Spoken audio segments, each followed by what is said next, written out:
Mr. Longclaws.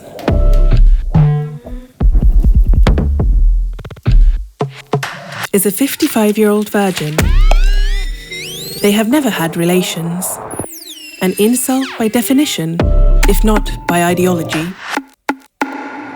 Mr. Longclaws has a difficulty connecting with people on a romantic or sexual level. There is a disconnect whenever Mr. Longclaws is in proximity to intimacy. A dissociative state, one might say, or a sensory overload that leads to a literal physical shutdown of the brain. The brain is a muscle, and this one ain't swole. Wait, I don't think the brain is a muscle. That can't be right.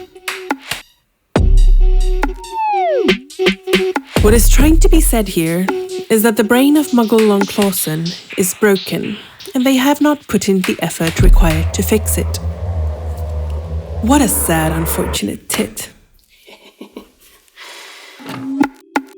Master Longclaws spends dozens of hours every day sharpening and painting and fixing their claws with silk wraps encased in gel polish. They also spend months waiting for the claws to grow, nurturing the cuticles with self-made jojoba oil mixtures. The intricate designs painted on the claws range from fan art to florals to political statements.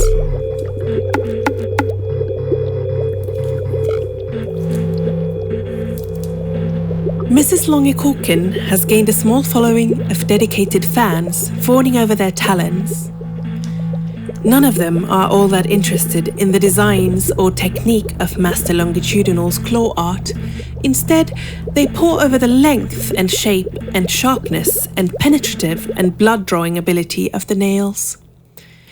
They let Mass Lengthy Clues know in exquisite detail about the fantasies they harbour for them claws.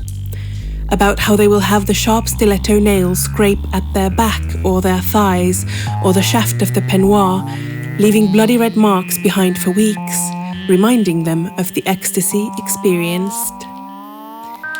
They describe the pain and pleasure of having long natural nails penetrate the urethral orifice, plunging inside millimetre by millimetre, stretching the opening as the claw widens as it plunges deeper inside.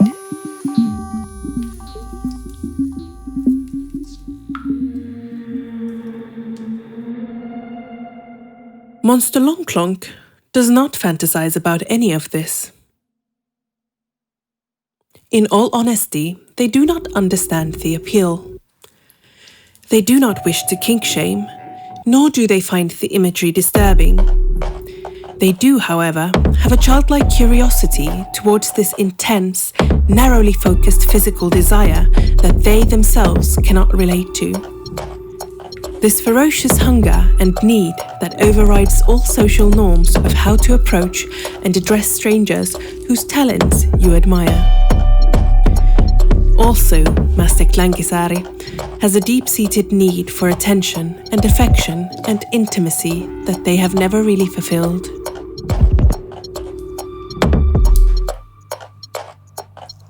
So, they engage with the fans in their DMs, building long-lasting relationships that ebb and flow in intensity depending on the length of their nails. As tips chip or break off completely, or the claws need to be clipped due to hobby-type engagements, the relationships die down until the length is sufficient for the fetish friends again. When the claws are at their longest, Mies Longclaws can even rely on the fans for emotional support during depressive episodes, even if it is interspersed by descriptions of onanism. Mesha Longclaws dreams of having a person of their own. Not like owning them own, but a significant other, I guess is a term for it. Or several even, but that seems greedy, so never mind. A person who wants to mutually give and receive safety and intimacy and support no matter the length or sharpness or penetrability of the claw. It also, however, scares the living shit out of them.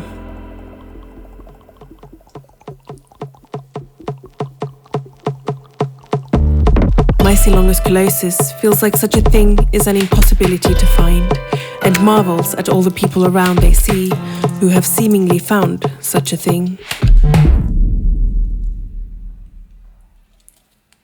If you or someone you know is interested in Munster Longhausen, send a DM to @whatisreyaholding.